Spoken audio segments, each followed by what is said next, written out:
న్యూజిలాండ్తో 3 టీ20ల సిరీస్ను టీమిండియా ఘనంగా ప్రారంభించింది. తొలి మ్యాచ్లో 48 పరుగుల తేడాతో గెలిచింది. ఈ మ్యాచ్లో టీమిండియా 8 బ్యాటర్లు, 3 స్ట్రైక్ బౌలర్లతో బరిలోకి దిగింది. ఇక ఈ కాంబినేషన్పై తన అభిప్రాయాన్ని చెప్పారు కెప్టెన్ సూర్యకుమార్ యాదవ్. ముందు కూడా ఇదే కొనసాగిస్తామని కూడా అన్నాడు.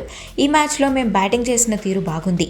పవర్ ప్లేలో 25 పరుగులకే 2 వికెట్లు కోల్పోయి తీవ్ర ఒత్తిడికి గురైన తర్వాత కూడా గేమ్ను 15వ ఓవర్ వరకు నిలకడగా తీసుకెళ్లాం. ఆ తర్వాత మా బ్యాటర్లందరూ తమ జోరును ఏమాత్రం తగ్గించలేదు. 8 మంది బ్యాటర్లు, 3 స్ట్రైక్ బౌలర్ల కాంబినేషన్ బాగుంది. ఒక టీమ్గా మాకు ఈ స్ట్రాటజీ బాగా పనిచేస్తోంది. ఈ కాంబినేషన్ వర్కౌట్ అవుతుంది కాబట్టి దీన్నే కొనసాగిస్తాం. ఈరోజు తీవ్ర ఒత్తిడిలో ఆడాల్సి వచ్చింది. అయితే ఇలాంటి పరిస్థితుల్లో నేను చాలాసార్లు ఆడాను. నేను ముందు చెప్పినట్లుగా నెట్స్లో బాగా ఆడుతున్నాను. గత 2-3 వారాలుగా నా షాట్స్ను నెట్స్లో బాగా ప్రాక్టీస్ చేశాను.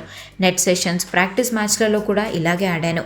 ఈ మ్యాచ్లోనూ అలానే ఆడడంతో సంతోషంగా ఉంది అంటూ తన పర్ఫార్మెన్స్ గురించి కూడా ప్రస్తావించాడు సూర్యకుమార్ యాదవ్. అలాగే ఫీల్డింగ్ మెరుగవ్వాలని అన్నాడు. మైదానంలో అడుగుపెట్టిన ప్రతిసారి ఇంకా మెరుగ్గా ఆడేందుకు ప్రయత్నిస్తామని తెలిపాడు.